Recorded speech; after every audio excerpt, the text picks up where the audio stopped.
Hello and welcome, everybody. Welcome to the No Name Music Cast. My name's Tim, and this is Joy. And before we get started, I just wanted to give everyone the exciting news that us, the No Name Music Cast, we are sponsoring Radio Freak Jam this month. Yay! For the whole month of May. We're going to be sponsoring it. And for those who don't know, Radio Freak Jam is an online community of musicians. It was set up as they all had a open mic night in West London. And because of the pandemic, they wasn't able to perform live. So Ian Husbands, who heads up the Freak Jam, moved the whole thing online. And he's built this huge community of musicians now all over the world, predominantly in West London, but they've got people all over England and Ireland and United States and Germany and all other places. And he's holding that whole community together with shows on YouTube. So we decided to sponsor it for a month. So if you go to freakjam.co.uk or look for Freak Jam on Facebook, you can be part of that community. You can play. You can just view what they're doing. It's a good bunch of people. So we thought it would be great to sponsor them for the month. So all of our material is all over their stuff for this month. So enjoy. So it's my turn for the topic for the podcast this week. And I'm surprised we've done 9 episodes, 10 episodes, if you include the pilot shows, 11 episodes, something like that. And we haven't done this as an actual topic. So tonight's episode is This is the Queen episode. Oh, of course. Why didn't we even think about that? Exactly. So That's what perfect. I decided to do, see, I could go full on geek with this, and I could look through all the albums. I could look at B-sides. I could look at rare tracks and things like that. But He I can don't tell know. you when Brian May's hair started, the exact position it's in right now. Well, he was born in 1947, and he lived in Walsham Road, Feltham, and that's where he built the guitar, etc. No, I mean I could get into that level of detail if need be, but I thought for the bigger audience, you know, for our fans that we have who listen to the show week after week, I would just pick out some of my favorite tracks, maybe from the more popular greatest hits type catalogue. And I thought I'd just pick a few favorites out and we could talk about them and see how it goes from there. So the first track I was thinking of, so I made a whole list and it did actually put them all in alphabetical order, but I'm just going to pick them out, you know, randomly. Of course you did. And I put the albums they came from as well, of course. He alphabetized the albums too, guys. Okay, so the first track that I wanted to talk about was Who Wants to Live Forever from the album A Kind of Magic. That's a wonderful song. Why was that the first one you thought of? I don't know. I really like it. It's from the film Highlander. Mm-hmm. And I don't know, I really like the solo in that song that Brian May plays. But I don't know, it's just a really good song. Well, and isn't it like in the video, it's the one where he's wearing like the tux, right? And he's like on a stage and it's like flashing lights and kind of goes really along with the, you know, Who Wants to Live Forever kind of grandiose feeling the song has, which I would imagine is why they put it in Highlander, which I haven't watched in a million years, but, you know, that's kind of a big thriller type movie in a sense. So it matches. Yeah. I've seen Highlander a few times. I'm not a fan of films in general, and if the films I like mostly are from the 70s and 80s, and I've seen them all 100 times. My brain is not that accepting for new cinema. It's fair to say. That's fair. but with this one, I had to pick it out because it is in. I had to watch Highlander because it has all the Queen songs in it. Plus, it's got that great line of builds our dreams yet slips away. That line is a fantastic line in that song. So if you guys have never heard it, go listen to it because the way it's like with the rhythm and everything, that the emphasis on that line alone, I think, is fantastic. Just absolutely. Did you ever watch the Freddie Mercury tribute concert? I feel like I did, but who were some of the people who did the tributes? Well, it was early 90s. I think it was 92 or 93, I seem to remember. I watched it live on TV when it was on. And I was going to say, I think I might have seen it on YouTube, but I can't specifically remember. Well, in that particular concert, they had like all the stars of the day singing with Brian May, Roger Taylor and John Deacon. sort of paying tribute to Freddie Mercury, etc., etc. And do you remember Seal? Yeah. Yeah, he covered that with them at the Freddie Mercury tribute concert. And Yes. I think for me, him and George Michael were the stars of that show. George Michael is the one that got all of the praise, and quite rightly so. Okay, you're right. I have seen it because I definitely have seen the George Michael. If I haven't seen the whole thing, I've seen the George Michael thing and heard a lot of people give him props for that show. Yeah, but I think Seal was the unsung hero there because he did such a good version of Who Wants to Live Forever. He's also a good singer. Like Seal's voice is gorgeous. He's not as popular, but he's got a gorgeous voice. No, that's true. And my claim to fame is I once saw Seal at Heathrow Airport in Terminal 2. And we mean Seal the artist. You weren't looking at a seal, right? No, there was nobody who'd been swimming in the sea recently. No, it wasn't. There was no wildlife from the ocean. We're talking about seal, that seal. Okay. Yes, I just needed to confirm. And the thing is, you couldn't really miss him because he's incredibly tall and he was wearing a black leather jacket from head to toe. It's almost like a raincoat type thing, but it was very stylish black leather jacket. And it's like just this imposing figure. And I went, oh, well, that's Seal. And he's British, right? I believe so, yeah. I think he is. And he's, he's known for his like Kiss from a Rose song. Yeah, isn't that from like some Batman film? Oh, you're asking the wrong person. No, I'm thinking of I Believe I Can Fly. I was going to say, wasn't that it Space Jam? But different thing. I just know he had like that one song Crazy and Kiss from a Rose are the two I know from Seal. Because, I wouldn't say he's a one-hit wonder, but maybe like a one-album wonder. Yeah, he's a one collection of songs wonder. Yeah, that's kind of where I would put him. But he does have a gorgeous voice, kind of like a Toni Braxton. You know, she had like those like 4 or 5 songs that kind of went crazy in the 90s. It has that gorgeous voice. Mm-hmm. It's kind of where I equate him to in the music world. I do know that there's a Seal CD in the thrift shop that I go to on a regular basis, and I have not bought it because the insert has water damage. Just saying. Oh, darn. Well, poor Seal. Yeah, I won't even buy his heavily discounted CD because it has a splash of water on it. Okay, I can. Yeah, and he was married to Heidi Klum. What is that her last name? Heidi Klum. Yes, my pronunciation was way off on that, but I know he was married to her for a while too. That's my extent of Seal knowledge. She's British. He had 2 songs. He was not in Space Jam. And he was married to Heidi Klum. Fantastic. Okay, well let me move on to another one. Moving off the Seal topic, and another one of my favorite songs of Queen, and this was off their last album as a band. Made in Heaven was their last official album, but they made that after Freddie Mercury died. The last album they made as a band was Innuendo, and this obviously is from Innuendo, and it's the classic "Show Must Go On." Oh, and it's amazing that that's like their last album together too. Like if you think about it, like as a band, because of the context of the song with "The Show Must Go On," it's kind of heartbreaking if you think about it. Yeah, and I mean, I'm a super fan. I have all the albums. I've been a fan since the probably late 80s, I suppose, and I've seen Brian May play and all that kind of stuff, but there's something about Innuendo from beginning to end is absolutely fantastic. It's like they knew they was living on borrowed time with Freddie Mercury, and they were going to make the best album that they could.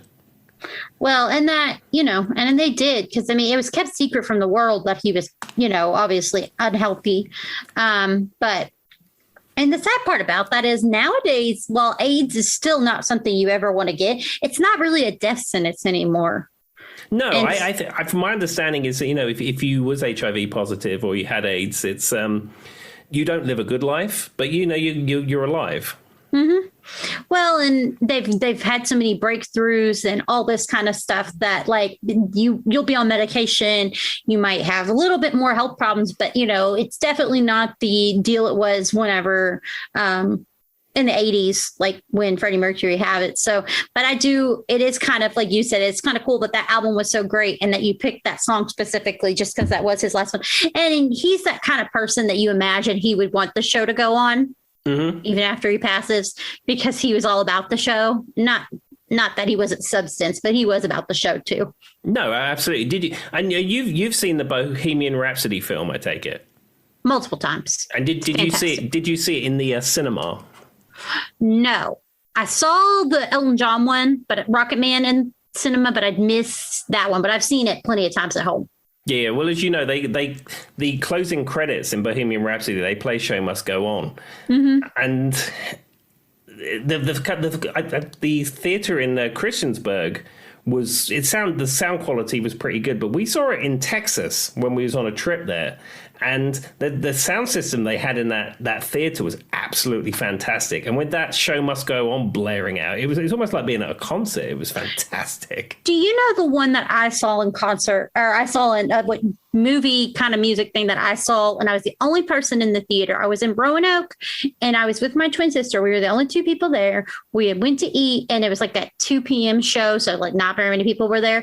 Was This Is Us, where they were doing the one for Michael Jackson? Have you seen that, Tim?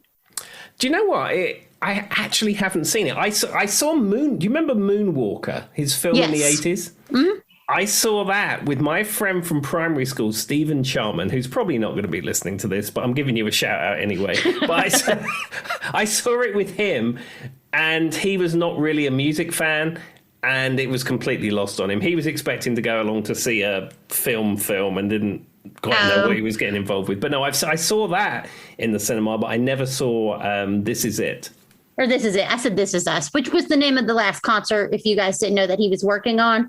But it was cool because they go through like all the back, like all the filming. They obviously had been planning to make the movie for a long time because they've been filming for a while. Mm-hmm. And there's a scene where Michael, and this is not related to Queen, but like you said, this is the podcast that goes off subject. But there's a scene where he is, Smooth Criminal. So, and the big deal with this concert was going to be, they were using a lot of like electronic type, techno type things. So they were going to have like a big screen during Smooth Criminal.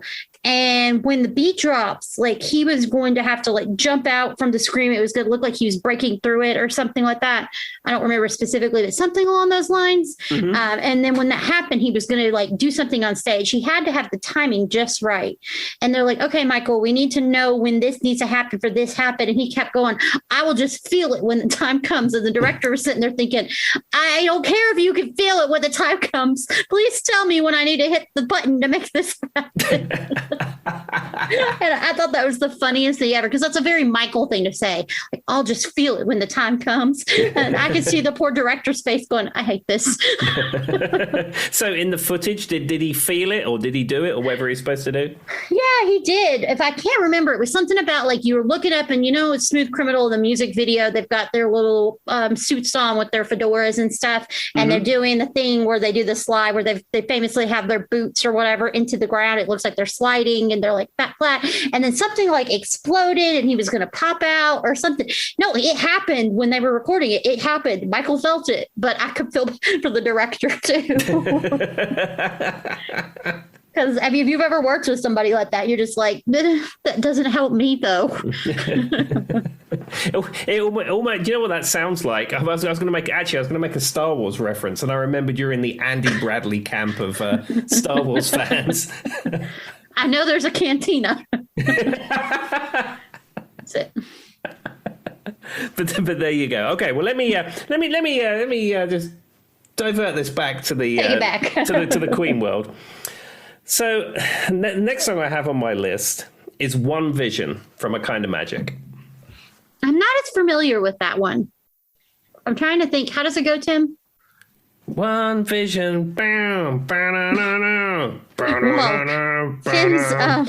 impersonation skills are spot on. Okay, they're like around a microphone singing, right? And one guy's got glasses in the video. That's great, yeah. Okay, then I've heard it, but I'm not super familiar with it. Oh, okay. Well, it was the one vision is from the A Kind of Magic album.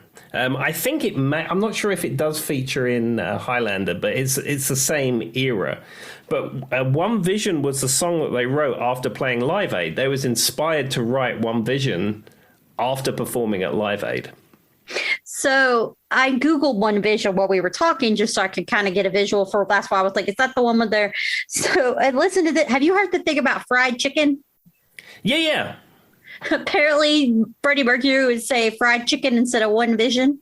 Yeah, I can tell you exactly where that comes from. So when they recorded the song in Montreux at Mountain Studios, because I'm a geek and I know that kind of stuff, and Brian May wasn't using the Red Special for that track, he was using the Guild, but the 1984 Guild with the Kayla Trem, but I will knock off my guitar geekery right now. When they were recording it, you record a track, and Freddie hadn't decided what vocals he was going to put on the track. So you scat a guide vocal, just to give you an idea where you want to be in the track, and then how you're going to make the words fit to it and stuff like that. And then there's a video on the video set, The Magic Years, which is something that's never been released on DVD. If you're a geeky fan like me, you have a copy of it, and it off a VHS tape or a Laserdisc. Joy doesn't have that.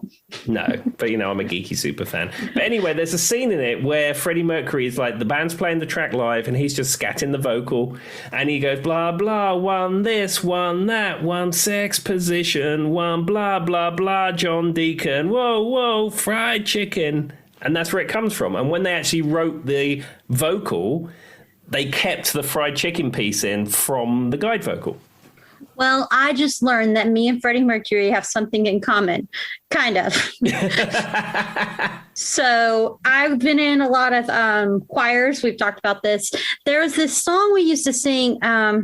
It goes, "See a hamba cooking in Quincos, see a hamba cooking in Quincos," which really means we are marching in the light of. Anyway, so when we start, it's in some language in Africa. I don't remember which language it was. But in my high school, a lot of people started singing, "See your mama cooking ham and toast," or sometimes it was egg and toast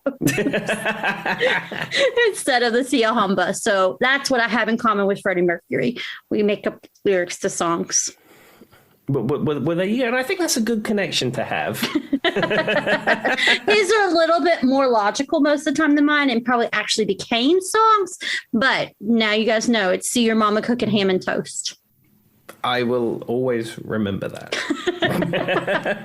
That's what I'll go down in infamy for. That and doing the Cupid Shuffle and getting injured. Your legendary line dancing injury as confirmed on this podcast about 2 episodes ago. So what's funny is when you made the joke, well, it wasn't the wobble, was it? And then I was like, yeah, it actually was. I got injured at the wobble too. And I was thinking to myself, I think I just wobbled a little too hard. Anyway, back to Queen. So looking through my other list of songs here, which, as I said, this isn't my favorite Queen songs. They're ones that I've picked out that I enjoy from the more popular Queen catalogue. So how could I not be talking about the catalogue of Queen and not mention Flash? I knew that's where it was going. It was playing in my head. I was like, Flash, savior of the universe. And thanks to Tim, my husband was introduced. Well, I always talk about that album because Tim and me were talking about it at work. And my husband had never made the connection. He knew who Flash Gordon was, but he had never made the connection that Queen was the one singing all the music. And so then he started playing it on repeat, and now he's obsessed with it. What I love about the Flash Gordon album, I mean, the title track is great, but what I like about the Flash Gordon album is it's one of those old-timey music soundtracks where you can listen to the soundtrack beginning to end, and it follows the story of the film, and it has excerpts of dialogue from the film in it. Yeah, because you've got like the Ming's theme, and then you've got, what is it, like where they're doing like they're getting out of the swamp or something, like the escape from the swamp. So I didn't pick up on those were pieces of the, like I've watched some of Flash Gordon, probably not near as much as Tim, but I have seen it and know what it is. I didn't pick up that the album was like playing along with it until Tim told me. But then once he told me and I went back and listened to it, I was like, oh my God, he's right. So if you've never thought about that and listened to the Flash Gordon album, do it. It's really cool. Yeah, I would say for our friends who are people who just listen to Spotify and listen to playlists on Spotify and that kind of stuff, find the album and then listen to it beginning to end. Yep. It was really cool. Said because Charlie wanted to play it. We have all of our sound system in our house hooked up across the house, and you can just tell Google to play something, and it'll play, on all the speakers. Mm-hmm. So I had to hear the Flash Gordon as loud as you could make it across my house for like 6 weeks straight after I mentioned it to Charlie. He likes the grandiose things. Are you familiar with the track on there called "Football Fight" as well? I've heard it. I don't know that I'm super familiar with it. It's the bit in the film when he is, because the story is that Flash Gordon is an American football player. So he's battling Ming's people in the big ceremony room somewhere near the beginning of the film. Oh, yeah, I know what you're talking about. And they have some kind of ceremonial egg or something. But of course, being a football player, he recognizes it as a football, and then he starts throwing it and bonking it on people's heads and stuff like that. But what's cool about that, have you ever seen the film Ted? Many times. You know the bit when Mark Wahlberg and Ted find out that they're going to go and meet Sam Jones? Yeah. And he gets in his car and he's driving to where Sam Jones is, and he's dreaming about how great this is going to be. And there's all bits of the film in there, and his car's driving there before they pull up at the party where Sam Jones is. Yes. So when I met Sam Jones in Roanoke about 6-8 months ago, as I was coming off, I had it all perfectly timed. As I was coming off 81, getting onto 581, guess what I had queued up ready? To listen on your way in. Yeah, I had Football Fight playing, and as I pulled into the Roanoke Civic Center, it was still going. It was a fabulous moment. Tim has a picture of him with Flash Gordon in his office. I do. And in fact, I feel obliged to put the picture of me and Flash in the Facebook group after we finish the record. You have to. So, music in the movie Ted. One thing that happens, have you watched all of Ted, or have you just seen that scene, Tim? To be honest, I've only ever seen the bit with Sam Jones. That's what I figured. I was like, that's a too modern movie for Tim to have seen it. But there is a funny music joke in there that's not related to this. You know the Bare Naked Ladies, the group? Yeah. 1 week or whatever. So there's a scene where Ted the little bear is singing it. It's at the party that they're going to or whatever, that they actually Flash Gordon shows up at. And he's singing it. And he's like, isn't it funny how you can sing this song? And no one in the 90s actually had to say words. It's just sounds. And he's like making the sounds to 1 week, and he's just emphasizing all the vowels. And I was like, and so now every time I hear that, that's all I hear. Yeah, because there's a bit and it goes 1 week, goes, yeah, he's singing karaoke and that's all he does. And he's like, isn't it crazy how half of the music in the 90s, that's all you had to do? Yeah, I don't think I've seen that bit. As I said, I've just seen the bit where he meets Flash. I figured. I was like, I don't think Tim's seen the whole movie, but there are some funny parts in that movie, and that's one of them. I will say that my interaction with Sam Jones in real life was better than character Sam Jones in the film. He was super cool. He signed everything I wanted him to sign. He did charge me $60 for signing my 3 things. But, the guy's got to make a living, I suppose. But that's fine. That was his price. And then I had a picture taken with him. And the Roanoke Civic Center Comic-Con had COVID protocols, and they had things you were supposed to do and masks and distance pictures and all this kind of stuff. And then I said, can I get a picture, Sam? And he said, sure. And he said, you don't have to worry about the mask thing. He said, you probably want a good picture. So he grabbed me around by the arm, took a picture. Tim's the reason for the pandemic. Man, Tim. Just so everyone knows, we do follow, me and Tim do follow COVID protocols in both situations, but this was an exception. I mean, it was Flash Gordon. Yeah, I know, exactly. I mean, he saved the universe. I mean, he's not going to give me a airborne transmittable disease, for goodness sake. He couldn't have that. He's defeated Ming. I mean, that's funny. It was fine. I didn't even think about that was during the height of COVID. I thought it was pre. No, it was, as I said, it was during, that time where everything shut down and then everything opened back up again, but it was kind of a bit weird. It was during that time, and it was like a very brief window when he started going out and doing those conventions again. Before they shut us all back down again, pretty much. But as I said, Sam, I didn't ask for that. Sam offered that, and if it had been any random person on the street, I'd have felt weird about it, but... I mean, when am I going to get to see Flash Gordon again? You weighed the risk, and you took the chance. The pros and cons was a pro, not a con. We understand. And I came out the other side happy and healthy and no diseases from Flash, just saying. And Tim had the antibody test, so we can confirm Tim had never had COVID. There you go. And I did. And the best part is after I had all the autographs and I had the picture, and he firmly shook my hand again, probably not the thing that he was supposed to do at that time. But I said, Sam, I'm sure a lot of people say this to you, but I said, thank you for saving the universe. And he said, it's cool, man. It's cool. Well, there we go. And one of the highlights of Tim's life. Oh, I tell you. And I do, I follow him on Instagram, and he's back out doing the convention circuit. So if he comes within a 3-hour drive of here, I may go and meet Sam again. Well, it sounds like he was a cool dude, so you gotta go. I highly recommend meeting Sam J. Jones if you happen to see him at one of these pays $60 to have something signed type things. Would you, if it had been Hasselhoff and it was the height of COVID and he offered to take a picture, would you have taken the risk, Tim? Yes. He's one that you would have taken the risk for too. I thought so. But I've met David Hasselhoff. I have a picture with David Hasselhoff. I should have known that. Joy, I've known you for 40 years or something now, however long it is. Have I never told you my Hasselhoff story and showed you the picture of me and David Hasselhoff? No? I actually don't think so. Which is crazy, because it seems like something that would have come up after the many conversations we've had about David Hasselhoff.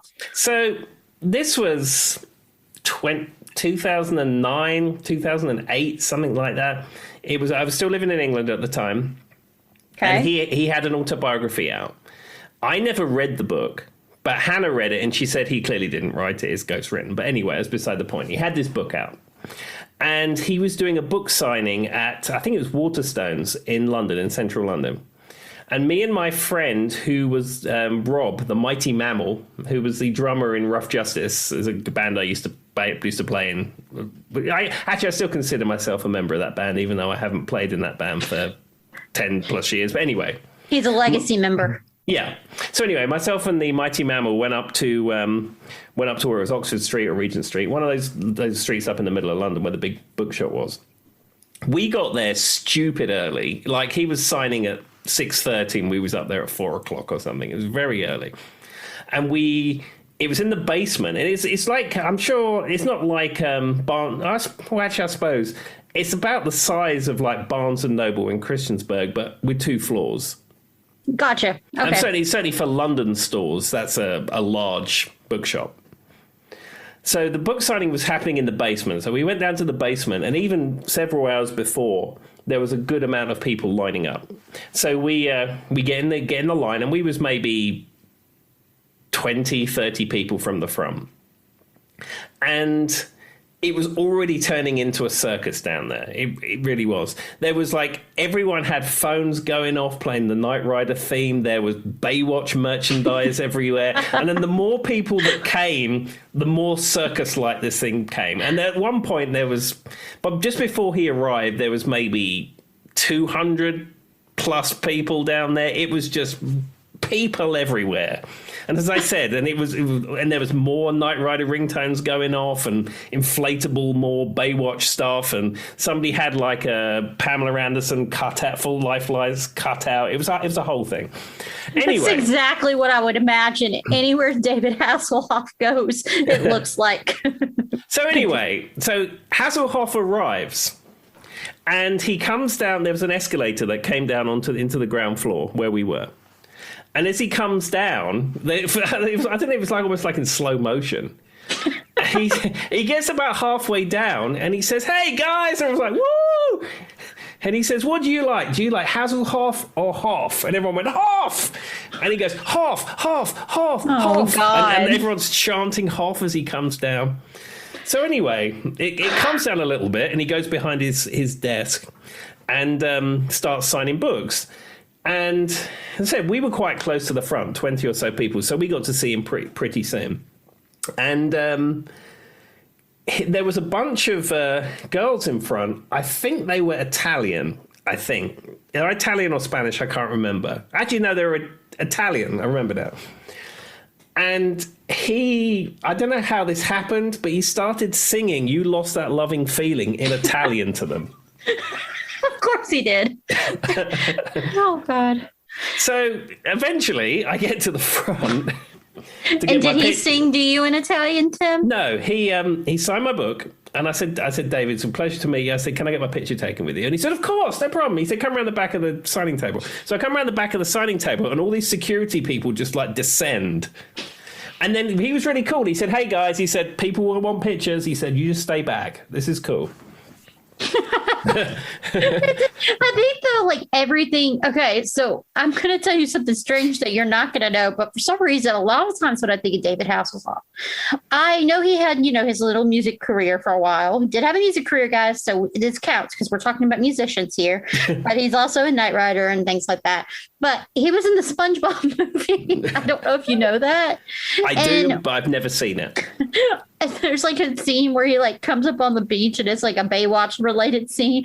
And it's just ridiculous. And so with my mind, because he was in that, I kind of always imagined everything around him to be kind of ridiculous.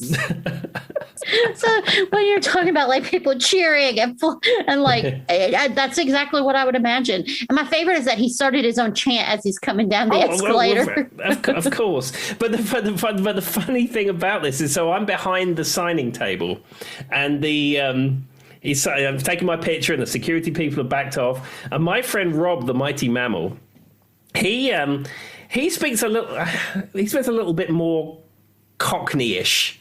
It's the best way I can describe it. He's a little bit more Feltham than I am, for people who know who live around there. So he's taken because he just came along just for the fun of it. He didn't want his picture with David Hasselhoff or anything. So he's got my camera, and he's going, "Oi, off! Off! Look up! Off! Off! You're not looking up! Off!"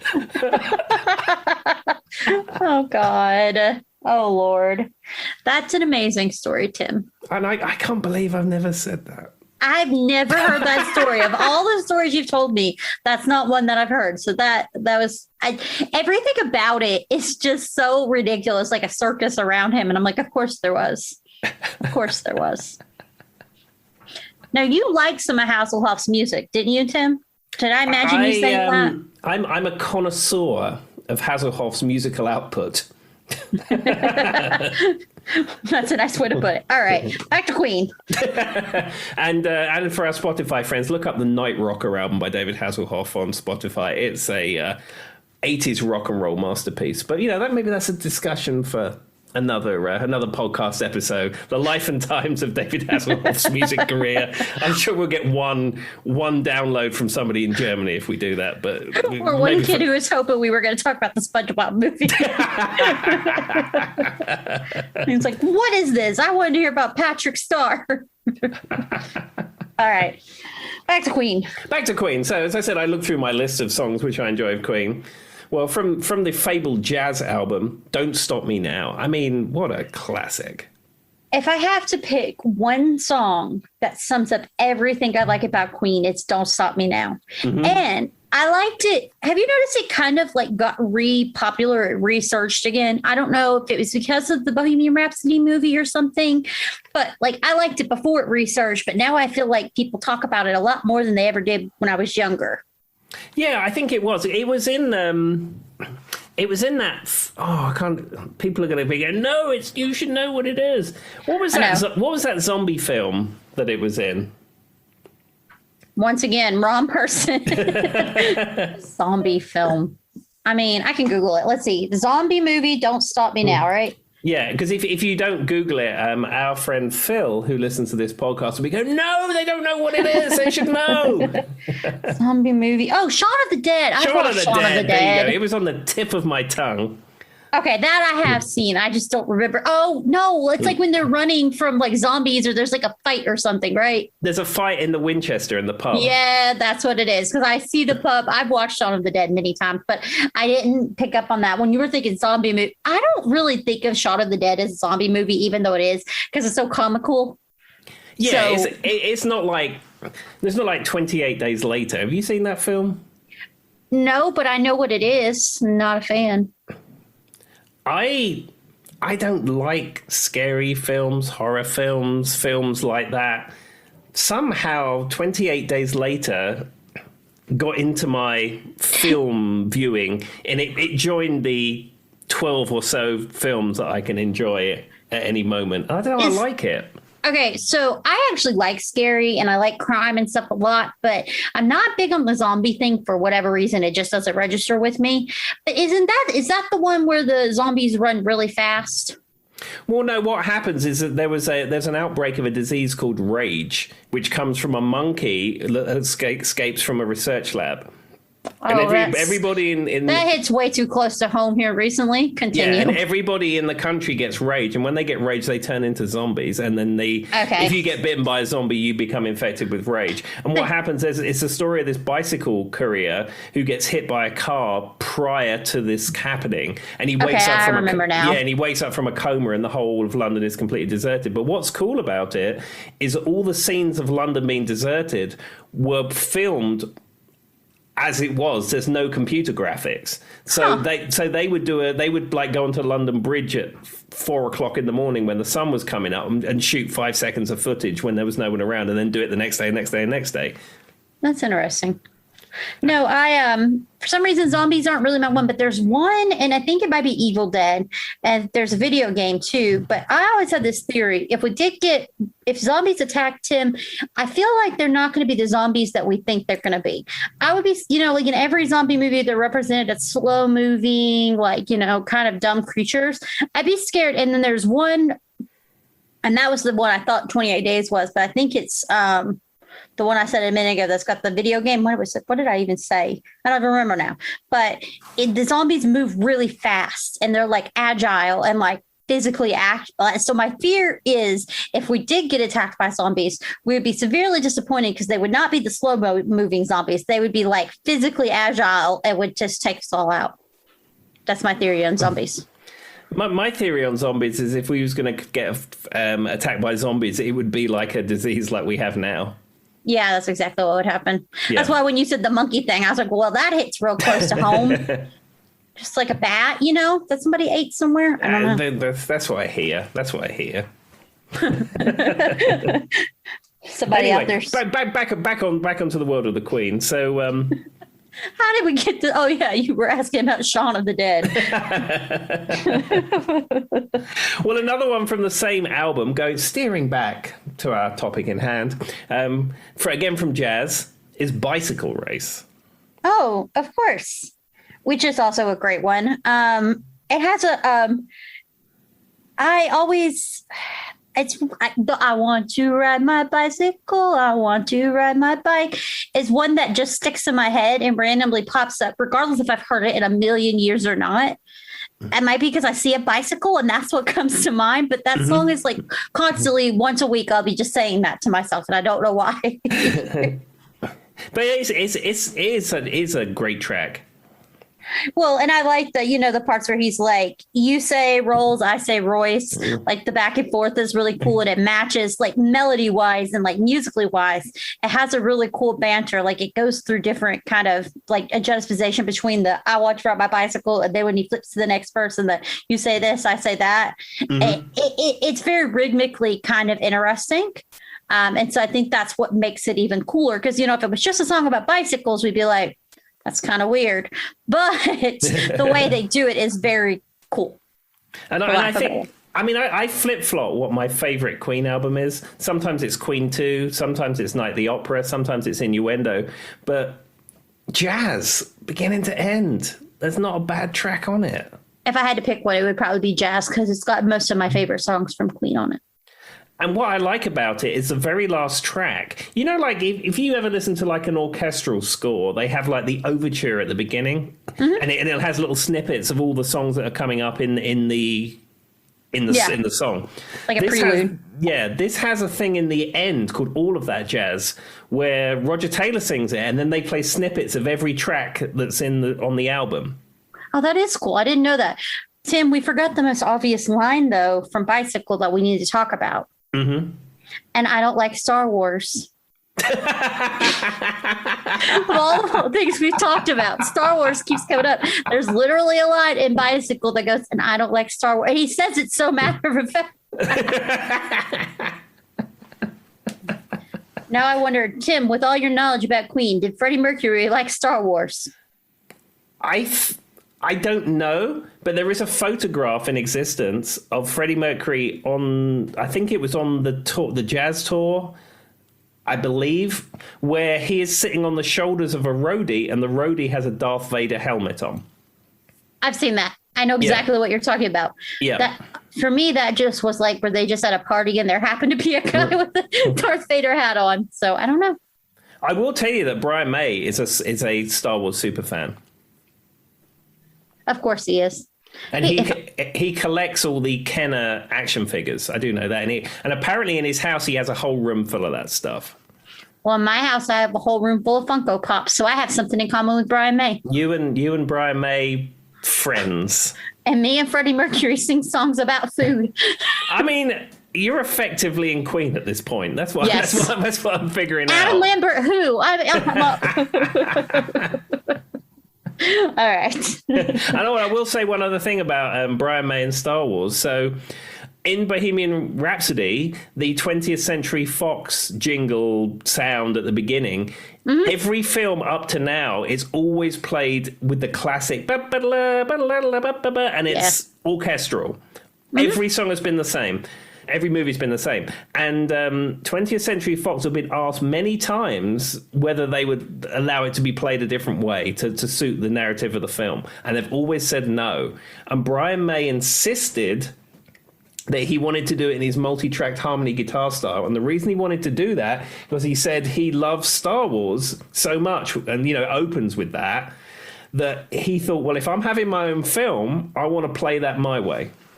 Oh, that's really cool, actually. Makes sense. And they let him do it. And they said they'd never done it. They'd never let anyone do it up to then. Because they said they didn't want to start a precedent with it. Because they said they don't want the next film that comes out and it's done by a chicken or and the something. Next one it's done, electronic or... I just imagine like the movie Chicken Little and a chicken's balking it or something at you.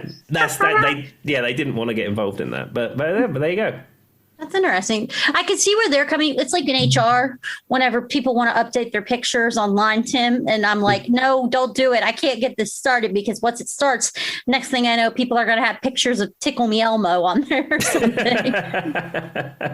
Yeah, exactly. You don't want to start that. As the HR person, I understand that.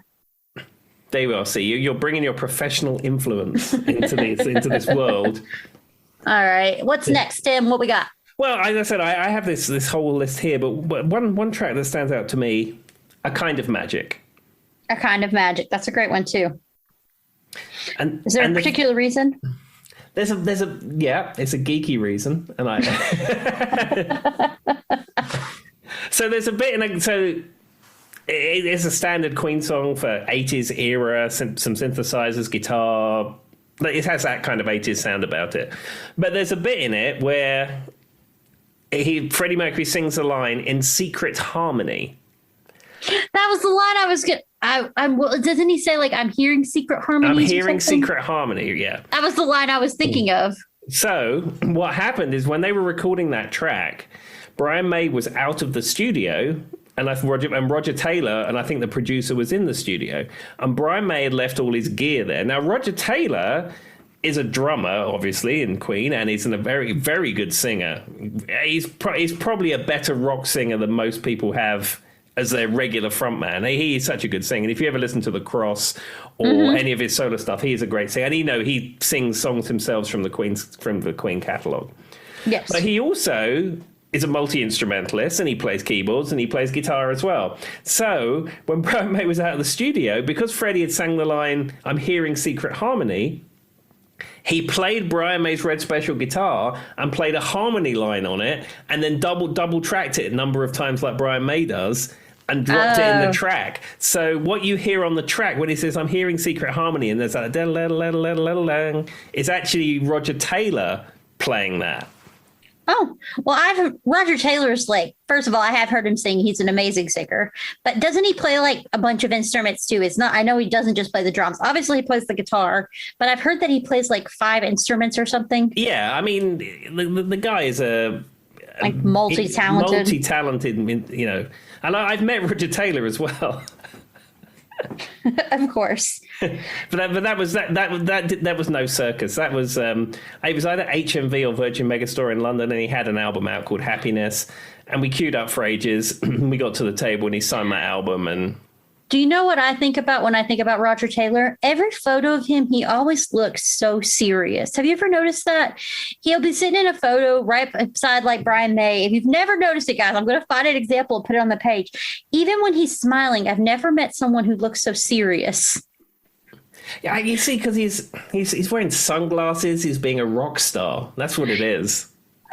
I guess that's what it is. But even I'm thinking of him now as an adult, because, him and Brian May did a lot of like pictures together and stuff when they started retouring. But even when he was younger, his eyes, he always looked, he was a rock star. He was having fun, doing all this stuff. He had the mullet at one point, like the shaggy mullet hair. But for some reason, his eyes are the most serious looking. Okay. And maybe it's just me, guys, but I really think he has the most serious looking eyes I've ever seen. Anyway, I will find an example. Yeah, you find an example and post it and say, these are Roger Taylor's serious eyes. Like, he always just looks like he's severely concerned about what's going on around him. And maybe he was, because there was a lot of stuff going on around him at some points. One other interesting fact is, if you ever see any pictures, especially 80s era Queen, you see Freddie Mercury looks like a rock star. Brian May looks like a rock star. Roger Taylor looks like a rock star. John Deacon looks like just a bloke. Yeah, he just kind of looks like a random dude that wasn't supposed to be there. Well, the thing is that he was fed up with it in the 80s. He wanted to leave, and the guys in the band wanted him to stay. I mean, John Deacon's written such amazing songs. You're My Best Friend is John Deacon. I mean, it's good stuff, and he's an incredibly underrated bass player. But all he wanted to do was go to his wife and his children and just not be a rock star. And I can't say I blame him for that, because, I mean, people are allowed to do that. But yeah, even now as he's gotten older, like, I wouldn't recognize him on the street. He just looks like an average British guy. Yeah, I saw some pictures of, I think he lives in Putney. There were some pictures of, I think it's Putney he lives in, somewhere like around that kind of way. And I saw pictures taken a year or two ago. And like you say, he looks like an old man in his 70s. Brian May and Roger Taylor still look like rock stars, but he just looks like an old guy in his 70s. And if you didn't know it was John Deacon, you wouldn't know it was John Deacon. I could easily recognize Roger Taylor because of the serious eyes, Brian May because of the hair, and because he's Brian May. And I imagine he always just looks kind of cool. But then if I saw John Deacon in the street, I'd be like, that dude? That's the one? Are you sure? Are we talking to the right guy? Because he's kind of just like his white hair. He's kind of heavier set now. And like, I imagine him just having a cigarette in his hand, just, chilling. Yeah. And he also wants nothing to do with the Queen world. He supports whatever Brian May and Roger Taylor want to do, but he wants no influence and he wants nothing to do with it. He made his money. He just, I'm done. Peace. Well, he probably just wants to basically retire and do what he can do. Yeah. Exactly, which is spend time with his children and family and all that kind of stuff. Doesn't he have a lot of kids? I think he has 2 children or 3 children. I thought he had like 4 or something, but maybe I'm hearing that wrong. But mind you, at this point, they're probably 40 odd years old. So that is a good point. It's not like they're hanging out at his house anymore. Well, maybe they are. I don't know, but John Deacon's happy. It's all Tim, good. how old are all the members of Queen? Go. Brian May's 73. Roger Taylor, I think, is 71, or I think he's 72. Do we not know about John Deacon? It's probably about the same, but I'm not as invested in that. So world. All early 70s. That's what we're getting. There you go. All right. We got probably like one or two more songs. I think so. So One of my favorite from a guitar perspective is from Sheer Heart Attack, Killer Queen. Oh, of course. I know that not everybody's going to agree with this, but Tim actually does like this artist. We've talked about her, Katy Perry. So she said that her larger than life persona on stage, she imagined herself being a killer queen because of the song. That's what she wanted. Oh, wow. I didn't know that. I heard her talking about it in a interview once, and I thought that was a really cool statement to make. I mean, in fact, I completely coincidentally, I was listening to Killer Queen driving home, and that's because it came up on shuffle. I didn't preempt that. But there's a bit in it when the guitar solo comes in, he plays the line, the the guitar line, and then it comes in as these bells where they're like one's panned left and one's panned right, and then the whole thing comes together and they all join up in harmony. I don't even know that I've ever paid attention. Now I've got to go back and listen to it after this episode because that sounds really cool, but I can't even I can't hear that in my head. It bells. And I've heard Killer Queen a million times. Yeah, so I mean, he calls them bells, but it's you need to listen to it with headphones and so hear both sides. And the beginning of the solo is in the middle, and then one of the tracks comes left, and then one of the tracks comes right as independent things, and then they all join up to play that harmony line at the end. Well, now I've got to go back and listen to it because my brain is like, oh, you've heard that song 74,000 times. Why doesn't that sound familiar? That's cool. See, I think the thing I enjoy this stuff as for what it is, as a piece of art, as a song that I can enjoy. But like the geek guitar player in me wants to know this stuff. Well, I would say though, and that's what makes Queen stand out over other artists, or even just bands who've stood the test of time. I would say a Queen song is not one thing; it's multiple facets. So you've got your guitar, you've got these Carol. I mean, he literally uses Gunpowder and Caviar, Marie Antoinette, all in the same song, and does it well. And so it's art, but it's almost like a show. Like every song is so well. You've got all of the music in the background, which is like you said, there's bells and harmony they do. And they got Brian May's beautiful guitar playing, which does a lot of layering. And then you've got his killer vocals, which no one can nail. And I know Tim knows this, but for our people out there, he actually it was an underbite, right? Not an overbite, or was it an overbite? It was his top teeth were. So that's an overbite. He refused to get it fixed because, and this is from the singer and me, and I find this very interesting. One of the things when you're learning to sing is you have to learn to use vowels. And one of the reasons British people specifically have actually sound sometimes better singing is because of the way you guys enunciate your vowels. Mm-hmm. And so it makes you easier. And part of the way when you're learning to do your vowels is the way you open your mouth. So when you open your mouth, you want to drop your jaw down and kind of open the top part up and you don't want to put any pressure because then even people who sing really kind of like rough, it puts a lot of pressure on their vocal cords and then they can't perform years later. So Freddie Mercury had two really cool things going for him and he wasn't too far off. The fact that his palate was larger at the top probably made him able to open his mouth and drop his jaw and enunciate his vowels better. And so he refused to fix that. And he was probably on something because if you've listened to a vocal coach, it's not a fair thing. Like that could have really helped him. It's an unfair advantage, I guess, to some of us who don't have that. But so you have that amazing sound coming from him with these lyrics. So that's what I think, specifically to Queen.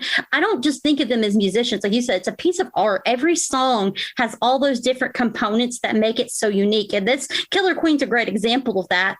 And probably one of the best examples of the most random song lyrics that work so well than anything you've ever heard. Oh, sure. And I mean, as they later on in their career, into the 80s and into the 90s, their lyrics probably got a little more mainstream. Mm-hmm. Freddie didn't quite write the same fancy lyrics that he wrote early on. But if you listen to on Queen 1 and Queen 2, he's talking about troubadours and all kinds of stuff. And I have a Queen book, which is album by album.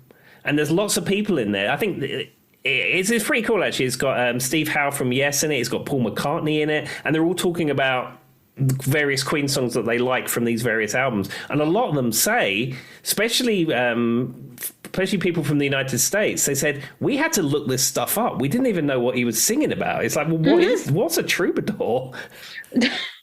What was it? The Belba's, what's the thing he says in Bohemian Rhapsody we talked about previously? That's like the devil. Bismillah.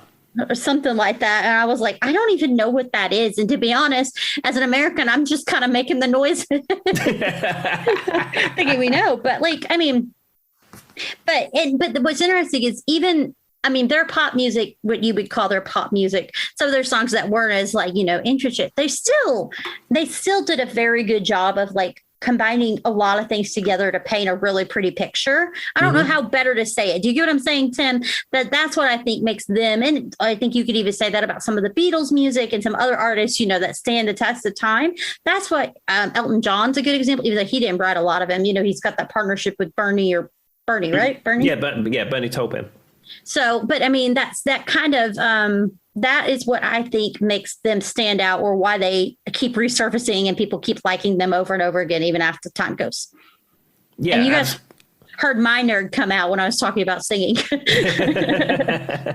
other thing that's interesting is you say about like how they made each song a piece of art.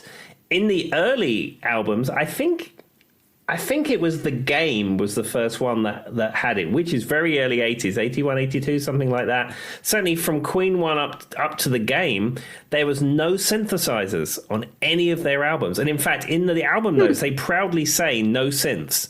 So if anything you hear was predominantly Brian May's guitar multi-tracked and done different things to it to make it sound like an orchestral sound. It was only from The Game onwards when they started using synthesizers. Well, and weren't they one of the artists that got kind of unique and did like weird things to make sounds sometimes in the record studio to get the sound they wanted? Sure, absolutely. I mean, it's I forget which I forget off the top of my head which track it is, but they do things like when Brian May would record his guitar, you wouldn't mic the amplifier. You would mic the window in the room to get the reverberation off it. Yeah, that's what I've heard. I've heard they made some unique choices. And also, another guitar geek fact for you, for the two people that are going to be interested in this. Brian May built his own guitar with his dad, which is something which I don't need to cover, which most people know that it was built out of junk. Him and his dad built it.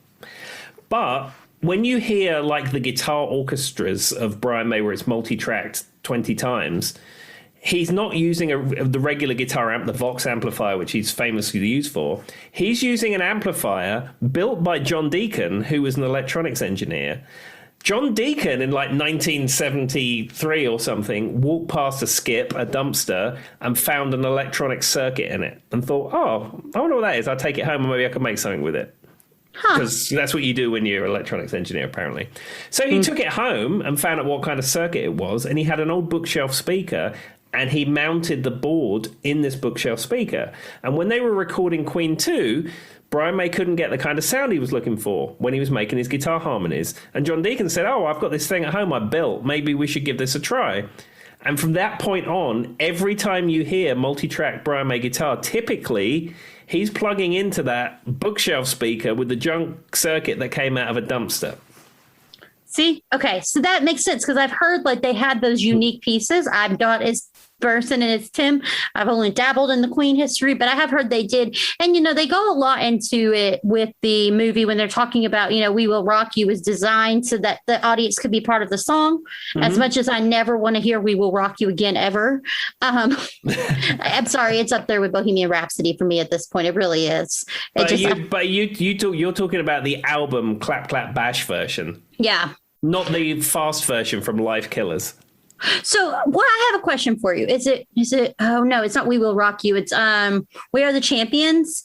So have you heard of at the end where he does the extra piece, like a lot of people think, where he goes like, we are the champions. What is it that he says right of the world at the end where he goes of the world? So does every album or does every version have the of the world, or is that only when he's playing live? Because apparently some people have this thing where when they hear certain versions, he doesn't say of the world, and it creates like a combobulation in their head because they think he should be saying it. I think we've discussed this before. I think the of the world bit is live. Okay. I don't think the studio has it on it. I think you're right in that respect. Yeah, there's like a thing. It's a type of psychological thing where you think something's supposed to happen and it doesn't happen. And they did like a test on a bunch of people, and they would play that, and every single one of them would expect of the world to come, and it never does. So they call that the Mandela effect. That's the word I was looking for, Mandela effect. And there's a whole video on it, and it's about Queen. It's the of the world part because everybody thinks he's going to say it. There you go. Anyway, I'm gonna wrap up this vague walk through the Queen discography via David Hasselhoff and Sam Jones, and I think I'm going to close it. I think I'm going to close it with a Roger Taylor track. In fact. Oh, okay. I'm in love with my car. That's not at all what I thought you were going to say, Tim. Why did you pick that one to close it with? Well, it's from A Night at the Opera, which, as I said, Flip Flops being my favourite Queen album. And that's what I used to like in the early albums. Freddie Mercury, greatest singer, frontman of all time, arguably. And you've got Freddie Mercury in your band, but you're still going to let Brian May sing a few songs on your album, and you're still going to let Roger Taylor sing some songs on the album. And I don't know, I'm in love with my car. I mean, they make it as a thing in the film. But it was always such a great live track. And like, if you look back at any live concert of theirs, I don't think they don't, at the iconic Wembley 86, they don't play. I think they dropped it by then. Yeah, but I will say, even as much as like, you know, it did get some backlash in the film and they kind of make fun of it, the lyrics, even though it's about a car, I mean, it's still kind of, you know, uniquely written, where he's like, the machine of a dream, just a clean machine. Like, he rhymes very well. Yeah. I told my girl I had to forget her. I got to buy me a new carburetor. See? It's not a carburetor, carburetor. It's carburetor. I'm not from round here, Joy. It's carburetor. Well, I would imagine that would be how you probably should say it. We probably in the South just say carburetor because that's how we sound. But I mean, like, the cars don't talk back. They're just four-wheeled friends. In some way, it's kind of cheeky, but it's kind of fun too. And I couldn't write. I mean, if you let me write a song, Tim, it'd be like, woke up this morning, put on my shoe. Like, I have zero writing ability.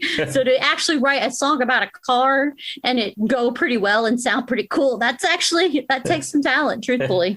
Yeah, as I said, any of those those early live gigs when they used to do that, I think Montreal. If you pull up the live in Montreal version of that's on YouTube, absolutely fantastic. As I said, Roger Taylor would be a great rock singer in any band, and he'd probably be one of the greatest rock singers in any rock band. But what is he? He's predominantly singing backing vocals because he has the greatest rock singer standing at the front of the stage.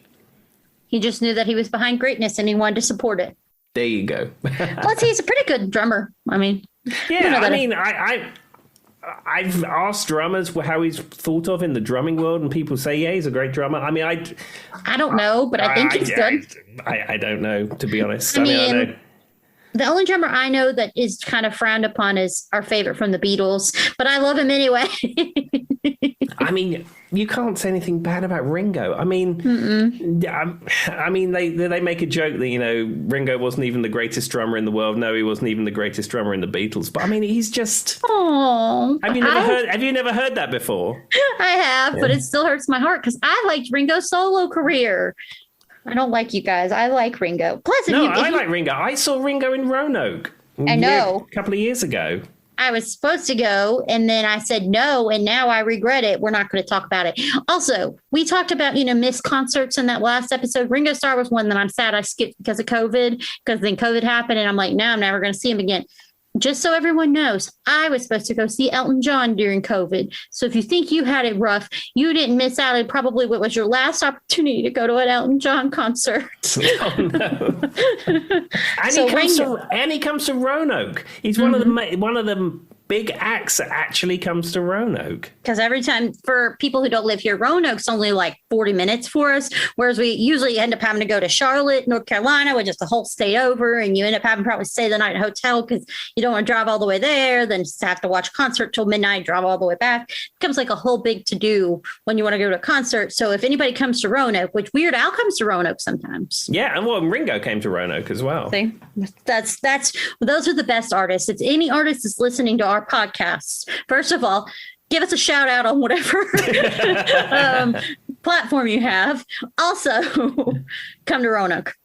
Yes, absolutely, and Virginia. And if you come to Roanoke, we will big you up on here. We'll promote your concert. How's about that?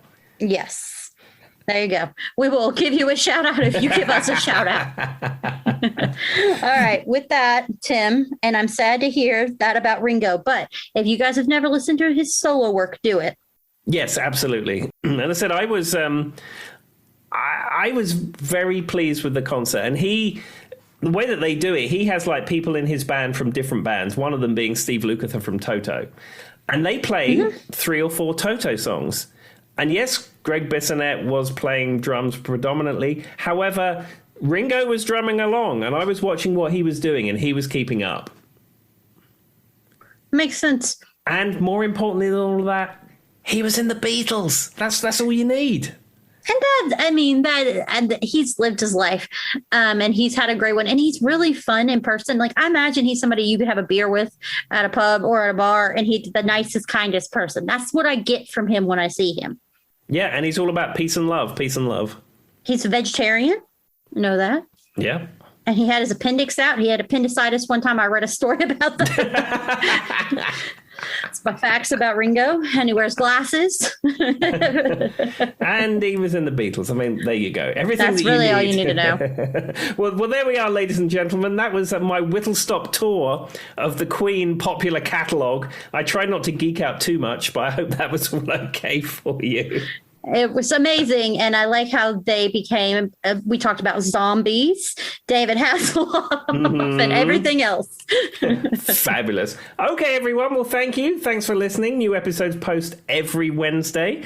And please do like our page on Facebook, which is facebook.com, No Name Music Cast. That's facebook.com, No Name Music Cast. Bye-bye. Bye.